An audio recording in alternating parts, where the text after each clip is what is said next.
हाय, मी अक्षता तुम्हा सर्वांचं स्वागत करते आपल्या नवीन व्हिडिओमध्ये. तर आज इथे मी वज्रेश्वरी देवीच्या दर्शनासाठी आले ते एकुर्क्यामध्ये, माझ्या मामाचंच गाव आहे. तर इथे आम्ही आता दर्शनासाठी चाललो आहे देवीच्या. खूप प्रसन्न असं वातावरण आहे तिथलं. तर असं मंदिराचा परिसर वगैरे आहे. चला आपण दर्शन घेऊयात आतमध्ये.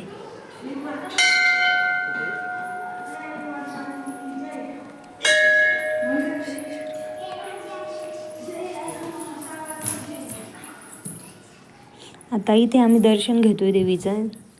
तर एकदम मस्त असं आहे. वरती असं काचेचं वगैरे डिझाईन वगैरे केलेली आहे सगळीकडे. खूप दिवसातून आली मी देवीच्या दर्शनासाठी. तसं लग्नाआधी यायचे मी कायम, पण लग्नानंतर पहिल्यांदाच आलो आम्ही सर्वजण. तसे मम्मीने ते येऊन गेलं त्या एकदा दर्शनासाठी, पण मी आलीच नव्हते. चला तर मग भेटूया अशाच नवीन व्हिडिओमध्ये. तोपर्यंत लाईक करा, शेअर करा, कमेंट करा, आपल्या चॅनलला सबस्क्राईब करा.